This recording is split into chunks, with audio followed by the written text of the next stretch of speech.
खबर यूपी के जनपद मुरादाबाद की तहसील कांट से है, जहां कांट नगर व विधानसभा के बूथ नंबर 1 पर भाजपा प्रदेश अध्यक्ष चौधरी भूपेंद्र सिंह का भाजपा कार्यकर्ताओं ने भव्य स्वागत किया। तो वहीं विधानसभा के गांव दरियापुर में बूथ नंबर 1 पर पन्ना प्रमुखों से संवाद कर प्रदेश सरकार के 8 साल की उपलब्धियों के बारे में कार्यकर्ताओं को विस्तार से बताया। उन्होंने कहा, प्रदेश में अराजकता फैलाने व भूमि पर अवैध रूप से कब्जा करने वाले अब सलाखों के पीछे हैं। तो वहीं कांठ नगर में भाजपा नेता मुकेश माहेश्वरी के क्रेशर पर एक जनसभा को भी संबोधित किया। इस दौरान उन्होंने केंद्र सरकार द्वारा लाए गए वक्फ बिल पर कहा, ये बिल गरीब मजलूम मुसलमानों के लिए है। केंद्र व प्रदेश की भाजपा सरकार गरीबों के लिए समर्पित सरकार है। इस दौरान मुस्लिम समाज के लोगों ने भाजपा प्रदेश अध्यक्ष चौधरी भूपेंद्र सिंह को वक्फ बिल पर धन्यवाद भी दिया। इस दौरान उन्होंने जम्मू कश्मीर विधानसभा में वक्फ बिल पर हुए विरोध पर भी अपने विचार व्यक्त किए। पूर्व विधायक चौधरी राजेश कुमार चुन्नू ने भी इस दौरान सरकार की उपलब्धियां से आम जनता को रूबरू कराया। केहर सिंह देवल के साथ डॉक्टर नरेंद्र सिंह की रिपोर्ट। ये जल्दी हमारी सरकार बनेगी, हम किसानों का 1 लाख रुपए तक का कर्जा माफ करेंगे। 1 लाख रुपए तक का कर्जा 36,000 करोड़।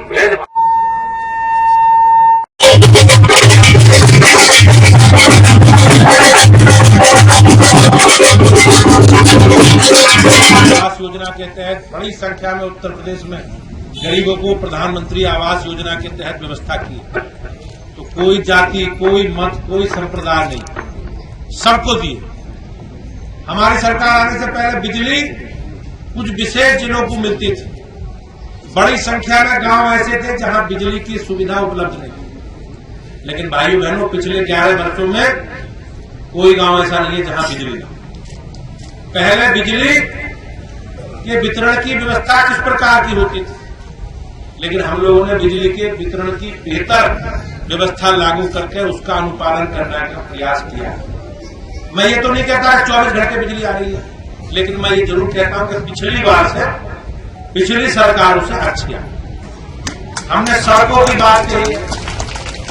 हमारी सरकार ने एक दूसरे जिले को, एक दूसरे गांव को, राज्य को, शहर को जोड़ने के लिए बेहतर कनेक्टिविटी की बात की। हम उस पर काम कर रहे हैं।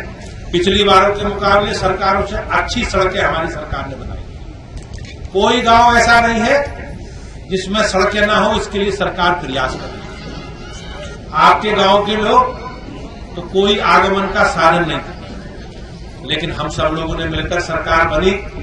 आप सबने हमें आशीर्वाद दिया, विधायक जी बने, योगी जी मुख्यमंत्री बने, तो आपके गांव को भी बेहतर कनेक्टिविटी के साथ सड़क मार्ग से जोड़ने का काम बहुत तेजी से सरकार के प्रयास जारी है।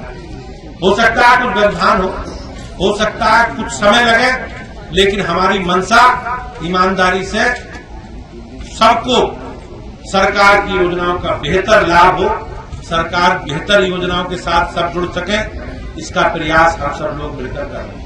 पार्टी की हो गए माननीय योगी जी, हमारे प्रदेश के मुख्यमंत्री रहे।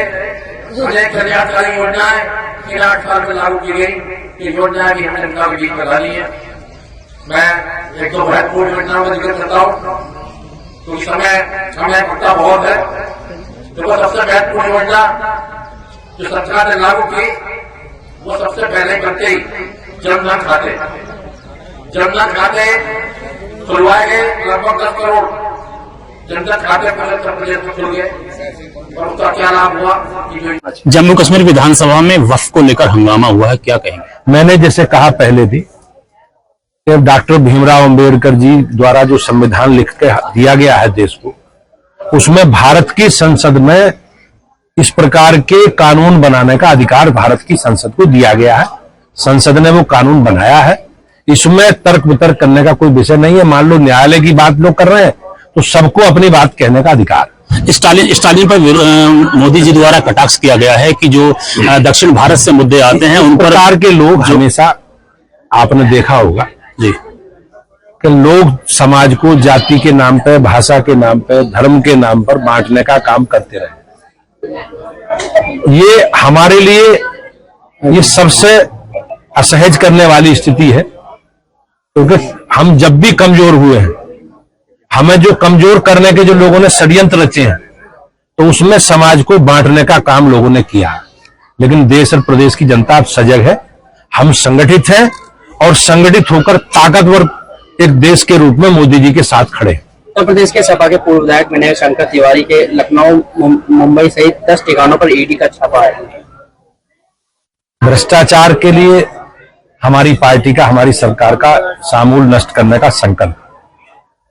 जो अपराधी हैं, जिन्होंने अनैतिक काम किए हैं, अनैतिक धन संपत्ति कब्जाई है, सरकार विधि सम्मत सबके खिलाफ कार्रवाई करेगी, क्योंकि जीरो टॉलरेंस की नीति के साथ हम लोग काम कर रहे हैं और जनता ने हमें चुना है। जमीयत उलेमा हिंद ने केंद्र सरकार के वक्फ संशोधन कानून 2025 को सुप्रीम कोर्ट में चुनौती दी है। मौलाना अरशद मदनी ने कहा कि ये सबको, लोकतंत्र में सबको अपनी बात कहने का अधिकार है। कांग्रेस और जैसे मैंने कहा पहले कि हम सब लोगों को डॉक्टर भीमराव अंबेडकर जी द्वारा जो संविधान दिया गया, उस संविधान में भारत की संसद को कानून बनाने का अधिकार है, संशोधन करने का अधिकार है। परिस्थिति के अनुसार किसी भी बिल में, किसी भी विषय में संशोधन सरकार कर सकती है और भारत की संसद को यह अधिकार संविधान ने दिया है। कांग्रेस सांसद और लोकसभा में नेता प्रतिपक्ष राहुल गांधी की बेगूसराय में पदयात्रा में 24 मिनट में खत्म हो गई। वो कन्हैया कुमार की पलायन रोको नौकरी दो यात्रा में 1 किलोमीटर तक पैदल चले आज पटना में। अब राहुल गांधी के बारे में देश सब जानता है।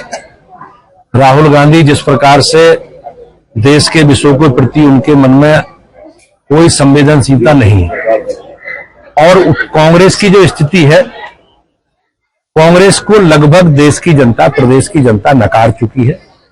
और कांग्रेस हमेशा अपने सहयोगियों के साथ उनके कंधे पर चढ़कर थोड़ी बहुत सफलता उन्हें मिली है, लेकिन उत्तर प्रदेश और बिहार जैसे राज्य में कांग्रेस की भूमिका लगभग प्राय समाप्ति की ओर।